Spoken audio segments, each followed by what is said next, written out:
कहानी का शीर्षक है बहू तुम जिसे जहर समझ रही हो वह तो अमृत था। शोभा और विजय आज फिर लड़ाई कर रहे थे। शोभा की सास कुसुम यह सब देख रही थी। वह उन दोनों की रोज रोज की लड़ाई देख देख कर परेशान हो गई थी। वह दोनों रोज लड़ाई करते थे और फिर अलग अलग कमरे में जाकर बैठ जाते थे। कई बार तो उनकी लड़ाई हफ्ते तक चलती थी। जो भी चाहिए होता था उन्हें वे आपस में बात न करके रघु काका को कहते थे। घर में रघु काका के अलावा और भी नौकर थे, इसलिए शोभा या विजय को कोई भी काम नहीं करना पड़ता था। बंगला, नौकर चाकर, हर सुविधा थी घर में। एक दिन शोभा की सास कुसुम ने विजय और शोभा को बुलाया और कहा कि हमारा जो पुराना वाला घर है तुम दोनों उसमें जाकर रहो। मैंने वहाँ की साफ सफाई करवा दी है। पर क्यों? विजय बीच में ही बोल पड़ा।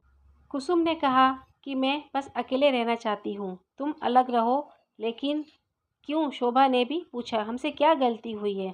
तो कुसुम ने कहा, तुमसे कोई गलती नहीं हुई, बस मैं चाहती हूँ कि तुम वहाँ जाकर रहो और मैं अकेले रहना चाहती हूँ। तो विजय ने कहा, नहीं माँ, हम यहाँ से नहीं जाएंगे। आप हमें क्यों निकालना चाहती हो?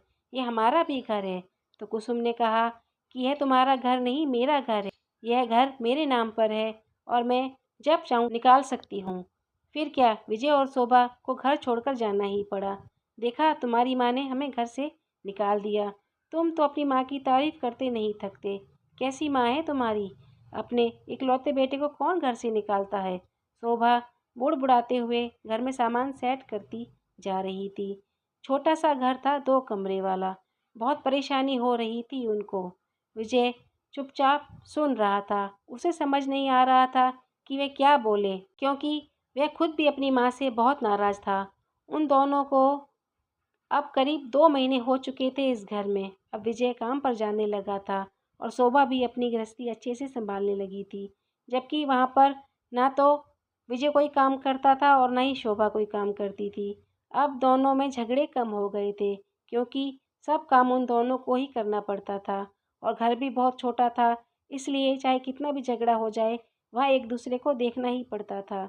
और कोई नौकर तो था नहीं जिसको बोल दें कि काम कर दो। इसलिए एक दूसरे से बात करनी ही पड़ती थी। जब एक दूसरे से बात करते थे तो गलतफहमियां भी ख़त्म हो जाती थी और मन मुटाव भी नहीं रहता था उनके बीच। प्यार बढ़ने लगा था। संडे का दिन था। शोभा किचन में नाश्ता बना रही थी कि तभी किसी ने बेल बजाई और शोभा ने जैसे ही दरवाज़ा खोला तो सामने उसकी सास कुसुम खड़ी थी। शोभा को अपनी सास को देखकर बड़ा गुस्सा आया और वह दरवाज़ा खोलकर अपनी सास को नमस्ते किए बिना ही अंदर चली गई और जाकर विजय को बोलती है, जाओ तुम्हारी माँ आई है, अब पता नहीं क्या जहर घोलना है हमारी ज़िंदगी में।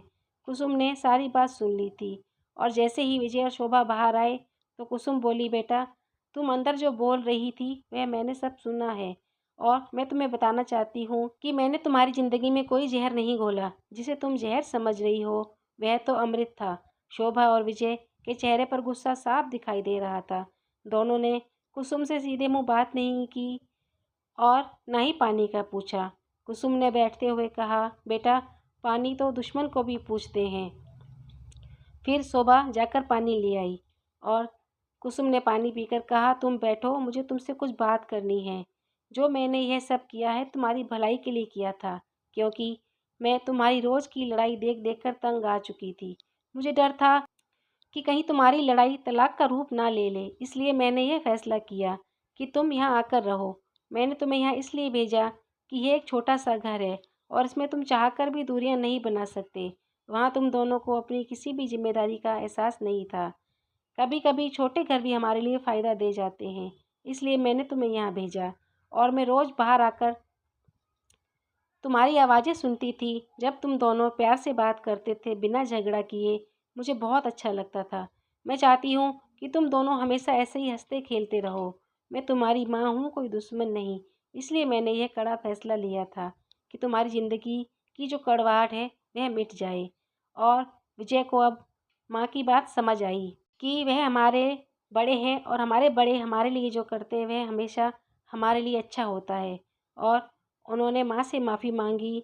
तो यह बिल्कुल ठीक है कि घर बेशक बड़े होने चाहिए, लेकिन कहते हैं ना कि छोटे घर में चाहकर भी दूरियां नहीं बना सकते।